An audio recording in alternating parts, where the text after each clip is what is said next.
हमारा संकर लवण है। तो संकर लवण हमारा इसमें होगा क्या, Na2SO4 Fe2SO4 डॉट 24H2O। तो हमारा हो जाएगा ऑप्शन नंबर कौन सा, ये वाला होगा। तो 14वें का हमारा कौन सा होगा, संकर लवण कौन सा है, संकर लवण पूछ रहा है ना। तो इसमें हमारा 14वीं का संकर लवण हो जाएगा Na3FeCN का 6। ये क्या हमारा संकर लवण है। तो हमारा संकर लवण,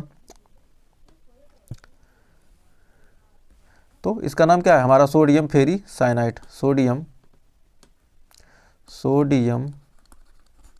फेरी साइनाइड।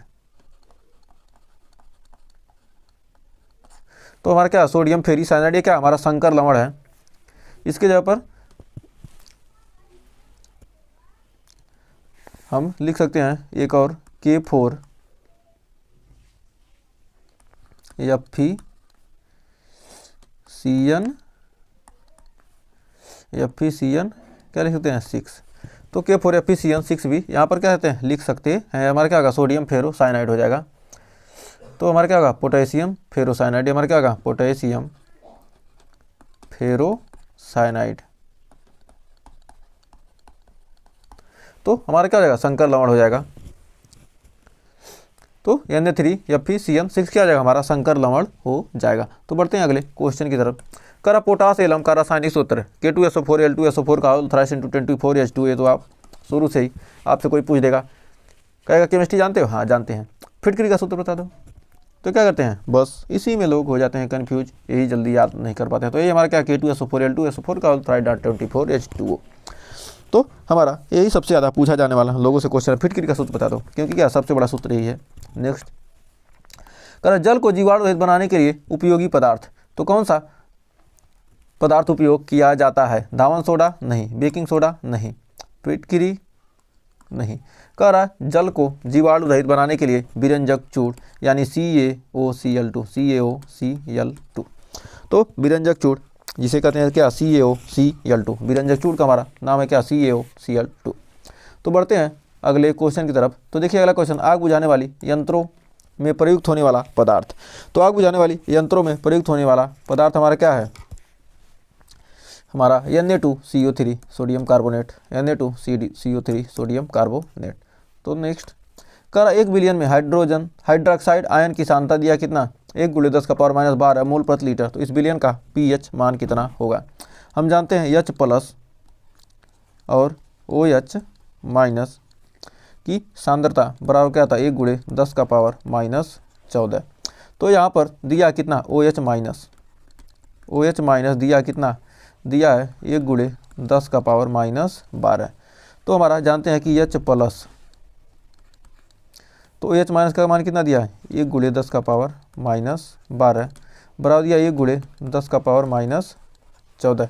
अब क्या हो जाएगा, वो उधर जाएगा भाग जाएगा, तो हमारा हो जाएगा H+ बराबर होगा 1 × 10⁻14 और यहाँ जाएगा 1 × 10⁻12। तो इसको हल करेंगे कितना जाएगा, ऊपर जाएगा तो क्या होगा 1 × 10 का पावर कितना हो जाएगा -2। तो 1 × 10 का पावर -2 हो जाएगा।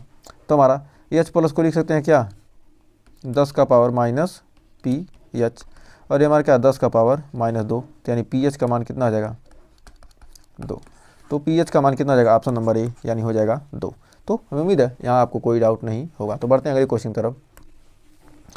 तो 18वें का हमारा क्या जाएगा, pH का मान कितना हो जाएगा 2 हो जाएगा। तो कह रहा सोडियम कार्बोनेट का जलीय विलयन होता है, जो सोडियम कार्बोनेट है उसका जलीय विलयन, हमारा सोडियम कार्बोनेट क्या है Na2CO3।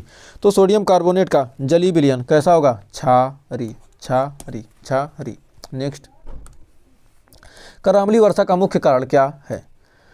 तो कह रहा सल्फर और नाइट्रोजन ऑक्साइड का उत्सर्जन के कारण क्या होता है, अम्लीय वर्षा होती है। तो हमारा क्या होगा SO2 यानी सल्फर डाइऑक्साइड में क्या होगा, ऑक्सीजन से क्रिया करके हमारा क्या बना लेता है SO3 बना लेगा। और यह क्या होगा, यदि जल से क्या करेगा, जल से क्रिया होगा तो क्या हमारा H2SO4 क्या हो जाएगा, हमारा अम्ल बन जाता है। जल से क्रिया करके बना लेगा क्या H2SO4 बना लेगा। इसी क्या करती है, हमारी अम्लीय वर्षा हो जाती है। नेक्स्ट कह रहा है फिनाइलएफ्थेलिन अम्लीय माध्यम में किस रंग का होता है। जो फिनाइलेफ्थलीन होता है अम्लीय माध्यम में किस रंग का होता है? जो हमारा क्या फिनाइलेफ्थलीन है अम्लीय माध्यम में कैसा होगा? रंगहीन हो जाएगा। और कह रहा क्या क्षारीय माध्यम में, ये क्या क्षारीय माध्यम में क्या होता है? क्षारीय माध्यम में क्या होता है? गुलाबी। तो फिनाइलेफ्थलीन क्या होगा? अम्लीय माध्यम में रंगहीन, जबकि क्षारीय माध्यम में क्या हो जाएगा? गुलाबी हो जाता है। तो अम्लीय माध्यम में रंगहीन और क्षारीय माध्यम में क्या है? गुलाबी। नेक्स्ट, निम्नलिखित में से कौन नीले लिटमस पेपर को लाल में बदल देता है? तो कौन नीले लिटमस पेपर को क्या करेगा? लाल में बदलेगा। नीले को किस में बदल रहा है? लाल में। कौन? ये अम्ल। अम्ल क्या करता है? नीले लिटमस पेपर को लाल कर देता है। और यहीं पर जो क्षार है वो लाल लिटमस पेपर को क्या कर देगा? नीला कर देगा। तो अम्ल नीले लिटमस पेपर को कौन लाल कर देता है? तो क्या इसमें से कौन सा हमारा हो जाएगा? तो हमारा ऑप्शन नंबर सी। इसमें अम्ल कौन है? सी। तो हमारा क्या है? यह अम्ल क्या करेगा? नीले लिटमस पेपर को लाल कर देता है, जबकि क्षार होता है वो क्या कर देता है? लाल लिटमस पेपर को नीला कर देता है। तो हमारा 22वें का राइट आंसर क्या हो जाएगा? Option number C. तो बढ़ते हैं अगले क्वेश्चन तरफ। तो कह रहा है किसका उपयोग एसिडिटी को कम करने के लिए किया जाता है? तो हमारा 23वां है कि किसका उपयोग क्या किया जाता है? एसिडिटी को कम करने के लिए किया जाता है। तो इसमें हमारा हो जाएगा, अम्ल का तो यूज करते नहीं है, सिरका का भी यूज करेंगे नहीं, कोक का यूज करेंगे नहीं। तो हमारा क्या हो जाएगा? Option number B, baking soda. तो बेकिंग सोडा का यूज करते हैं क्या? एसिडिटी को कम करने के लिए। तो नींबू का रस क्या है? अम्लीय है। सिरका भी क्या है? अम्लीय है। नेक्स्ट, कर हाइड्रोक्लोरिक अम्ल का उपयोग किस में किया जाता है? जो हमारा HCl है उसका उपयोग किस में किया जाता है? तो हमारा हाइड्रोक्लोरिक अम्ल का खाद्य संरक्षक नहीं, साबुन में नहीं, लाल में नहीं। तो हमारा क्या होगा? पेट्रोलियम उत्पादों का क्या करने में? परिष्करण करने में किया जाता है, इसका उपयोग किया जाता है। और ये 23, 21, 19 में, 2023 में, 2021 में, 2023 में, 2019 में पूछा गया। सारे क्वेश्चन क्या आपके एग्जाम में पूछे गए हैं। तो आइए बढ़ते हैं 25वें क्वेश्चन तरफ। कह रहा सिरके का मुख्य घटक क्या है?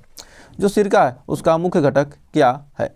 तो सिरके का हमारा मुख्य घटक क्या है? तो सिरके में मुख्य घटक क्या है? एसिटिक अम्ल पाया जाता है। तो सिरके में कौन सा अम्ल पाया जाता है? एसिटिक अम्ल। साइट्रिक अम्ल नहीं, लैक्टिक अम्ल नहीं, टार्टरिक अम्ल नहीं। तो हमारा राइट आंसर है क्या? एसिटिक अम्ल। कह रहा कैल्शियम हाइड्रोक्साइड का उपयोग किस में किया जाता है? जो कैल्शियम हाइड्रोक्साइड यानी CaOH का होल ट्वाइस। तो कैल्शियम हाइड्रोक्साइड का उपयोग कहाँ किया जाता है? तो कागज़ के निर्माण में, यानी 26 का हो जाएगा ऑप्शन नंबर बी।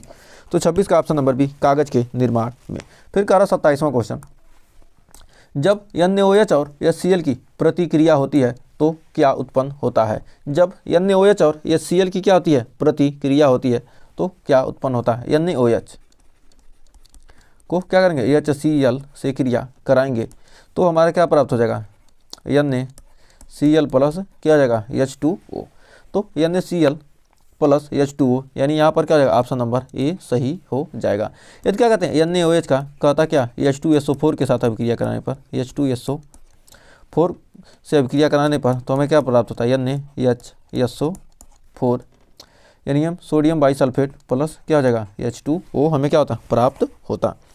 तो हमारे NaCl प्लस H2O प्राप्त हो जाएगा, ऑप्शन नंबर ए। नेक्स्ट, कर अम्ल और क्षार के बीच प्रतिक्रिया का उत्पादन क्या है? अम्ल और क्षार एक साथ क्रिया करेंगे तो क्या बनेगा? लवण तथा जल प्राप्त होता है। अम्ल और क्षार की प्रतिक्रिया से क्या होता है? लवण और जल क्या होगा? प्राप्त होता है। अम्ल क्षार कहीं भी अभिक्रिया करेंगे क्या होगा? लवण तथा जल प्राप्त हो जाएगा।